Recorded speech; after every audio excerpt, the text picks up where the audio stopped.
Hi everybody, I wanted to show you how to get started with your cross stitch kit today. So as you can see, I have unloaded all of my materials here for you. This is the pattern I'm going to be working with. I have my thread, my needle. This is really important.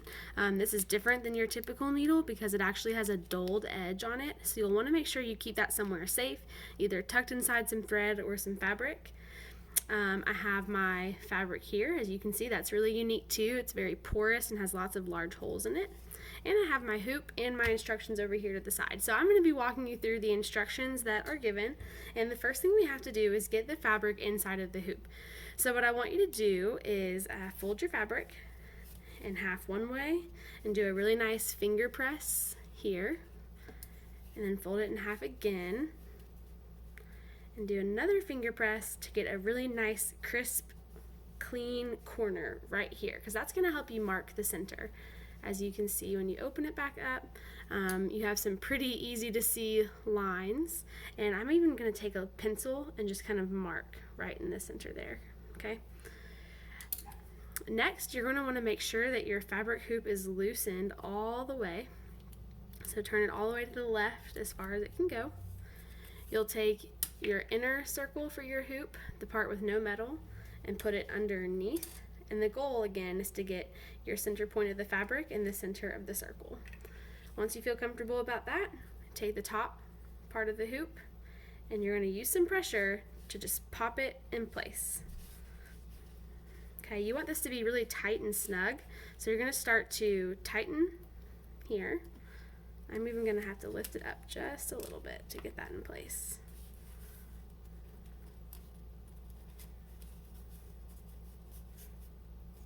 Because you definitely don't want this to come apart if you have to throw it in your bag, travel to and from school and home, if you're working on it in different places. So you want to make sure you're getting it on there nice and snug. It is totally normal if you have to fiddle with that a couple times to get it just perfectly. Welcome to embroidery, where the hoop is typically not your friend, but you'll get used to it.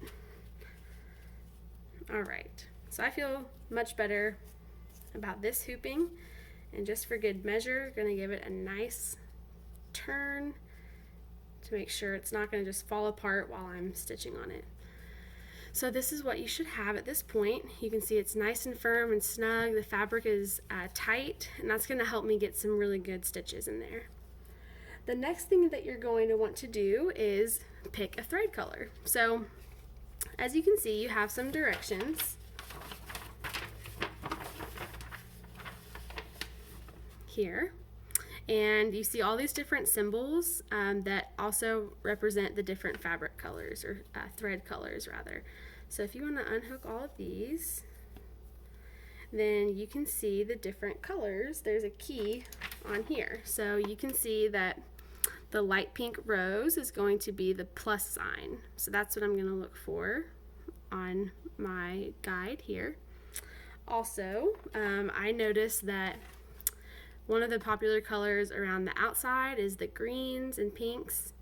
But I think I actually want to start with the words that I can't adult today. So I'm going to go for the blue color, and just to kind of give you somewhere to start, I would suggest starting with one color and working your way throughout the entire pattern with just the one color. That way you don't have to keep rethreading your needle at different points. And so what you'll want to do is identify the correct color that you want to start with. Go ahead and just pull it off of your thread guide here. Set that aside.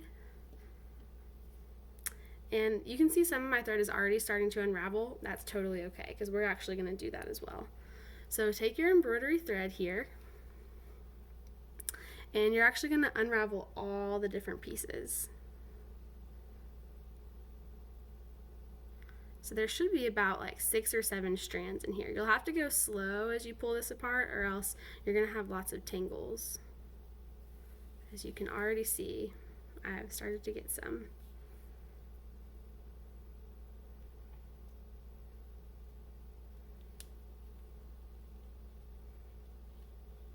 So the slow and steady usually helps you achieve the goal there. If you need to go in and kind of straighten and smooth things out a little bit, that's normal as well.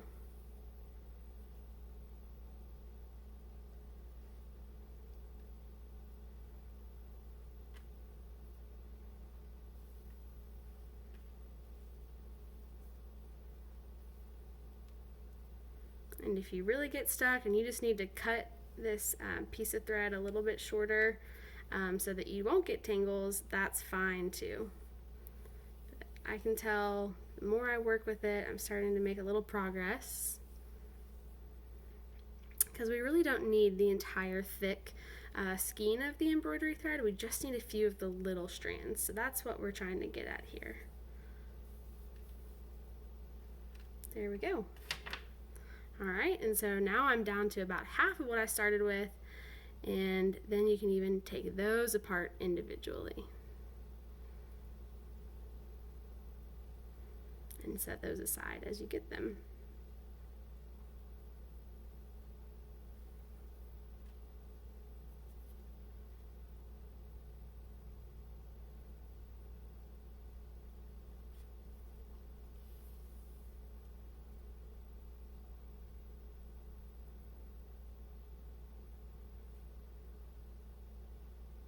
So I've had some luck kind of doing 2 by 2, and then rather than trying to get one apart from the whole piece, I've just been like dividing it in half.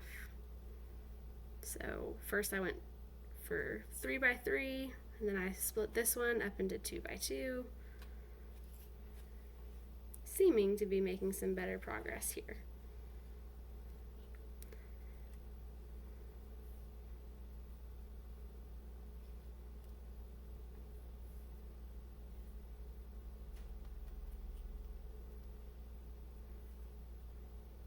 Okay, like I said, if you end up just needing to take a few pieces apart, that's totally fine, because you don't want it to get tangled on the back end anyways. So I have 2 pieces of my embroidery thread here, and again I'm just following along with the directions, giving you kind of a visual to start with. So the next thing you'll want to do, I'm going to choose to do 2 at a time, because I like a little bit of a thicker design, and you should still have plenty of fabric. Now I'm going to access my needle.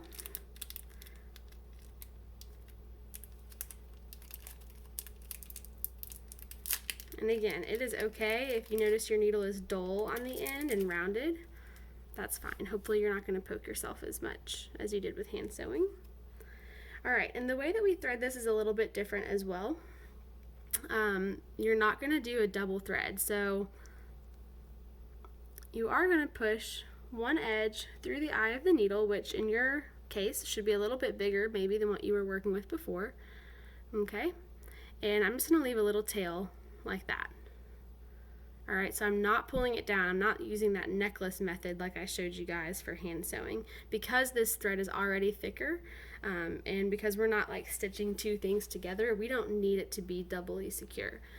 I am, however, going to still use my method of making a knot at the end of my thread.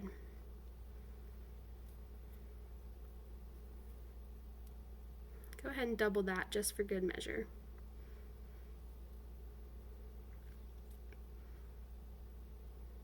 Okay. So now I'm threaded and ready to go. And the directions are going to kind of give you some guidance on how and where to start. And this is my recommendation. So if you look at your chart here, you can see this is broken down into several different lines to kind of form a grid. And so just like how we folded our paper down the middle, and then in the middle again, and then you can also see these other grid lines going down this way. So it can really be helpful if you focus on, you know, one little box or grid at a time when you're stitching. And so I need a starting point. So what I'm going to do is kind of narrow down a starting point for where I can begin. And so I want to start as close to the center as possible, because that's where I know I have a marking and kind of like a concrete starting point. So I know I have a little pencil mark in the center here. Now I have a matching pencil mark in the center here.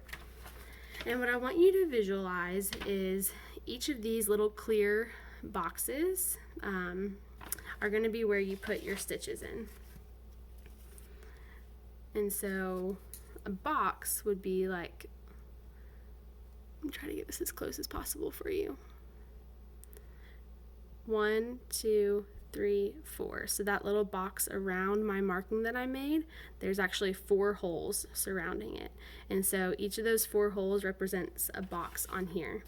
And it's called cross stitch because you make an actual cross or like an X type of stitch to get the desired effect.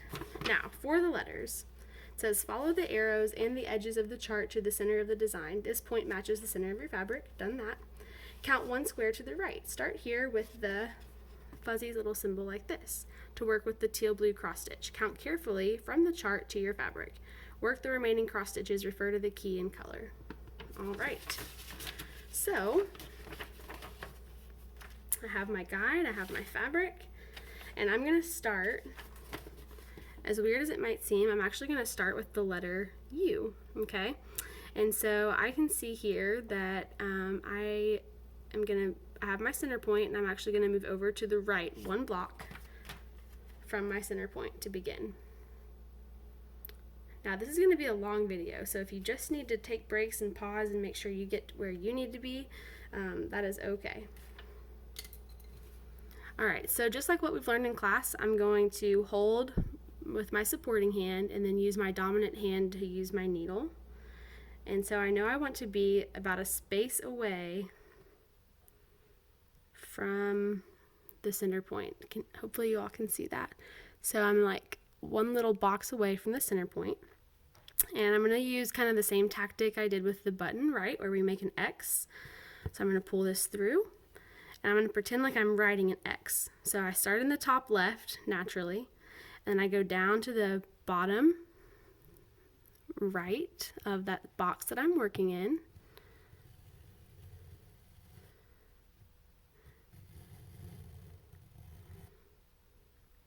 Then I come up to the top right of that box.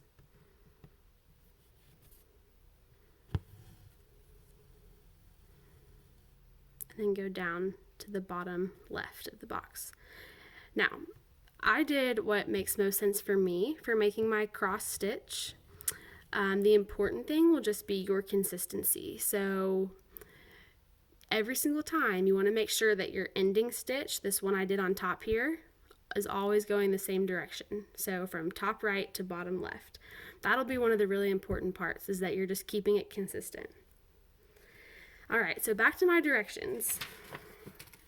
What you can see here is the very first stitch I've done is the one that's exactly across from my first marking. So that was 1 box. I need to go up 1, 2.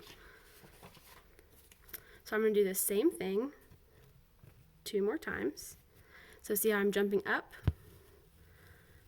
So I'm going up to the next box. Now, these stitches are going to start to share holes with one another. The box pattern is, they're going to kind of share with one another.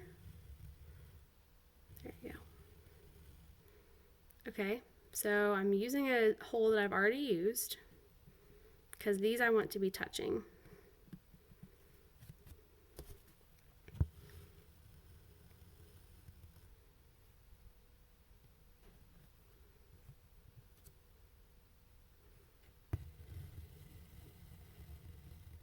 All right, and I think I need to do that one more time, so I'm going up again.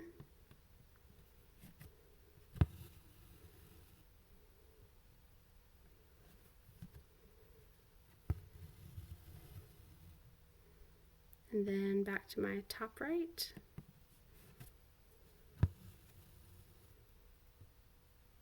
Back down to the top left.